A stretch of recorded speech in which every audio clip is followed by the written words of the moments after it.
Hello, good morning students. Please subscribe the channel, drop a like, share and comment. Today's transcription number 511 of Sir Kailash Chandra's volume number 24 on the speed of 120 words per minute. Start. Mr. Deputy Chairman, Sir, our beloved President in his address to members of Parliament on 17th February has given a very comprehensive and realistic picture of India and India's relations with the outside world. It is a matter of gratification indeed that we have started coming out of the economic stagnation which bedeviled the nation for the last couple of years. More than 70% of the people are engaged in agriculture. Nearly 50% of our income comes from agriculture. That being so, it is but natural that we have to concentrate on agriculture and make conscious efforts to increase our output. Our agricultural production has more than doubled in the last 2 decades. From a total production of 50 million tons when we achieved independence, food grains production has gone up to 1000 million tons. In spite of many scientific and technological developments, agriculture still has to depend to a large extent on the monsoons. No scientific method has yet been evolved to control rains, but efforts at rain making should continue. Even so, India had faced a cycle of adverse monsoons over the last few years. As a result, production in 1992-93 went down to 900 million tons. There was unprecedented and widespread drought conditions throughout the major part of India. In the face of these adverse conditions, we have braved the difficulties with courage and fortitude. During 1993-94, the total rice production stood at around 300 million tons. This is not an insignificant achievement. Other cash crops like jute, cotton and sugarcane had also shown significant improvement. India is likely to have a total jute crop of 150 lakh tons. Cotton production will touch an all-time record of nearly 200 lakh bales. Sugar output is put at 300 lakh tons, out of which 100 lakh tons is exported.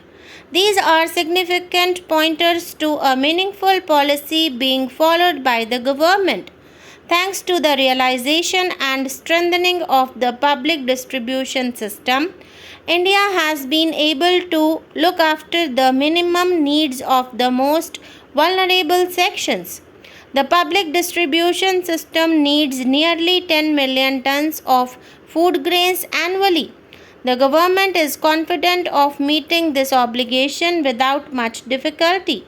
Plans for investments in irrigation projects, fertilizer plants and hydel projects should be pushed on war footing. Many irrigation projects are pending clearance from the centre because of river water disputes that are existing between the states.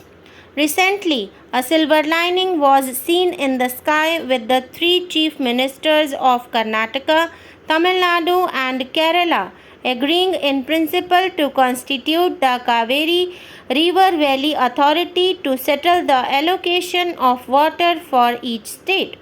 Unfortunately, it has not borne fruit. I would again urge the Ministers for Agriculture and Irrigation to request the Chief Ministers again to sit at the table and agree to constitute the Kaveri River Valley Authority so that these disputes can be solved once and for all. There are similar river water disputes in other areas. For example, with regard to sharing of Narmada waters, there is a dispute between Gujarat and Madhya Pradesh. I would urge that all these river water disputes should be frozen and river valley authorities should be set up once and for all to settle the allocation of water and also to go ahead with the construction of irrigation projects.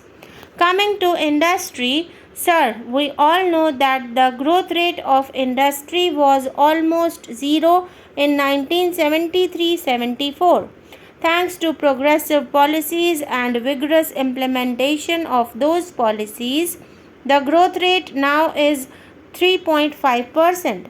With efforts to ensure fuller utilization of capacity and assurance to supply scarce industrial raw materials at international prices, it is possible that the current year may turn out a better picture for industry.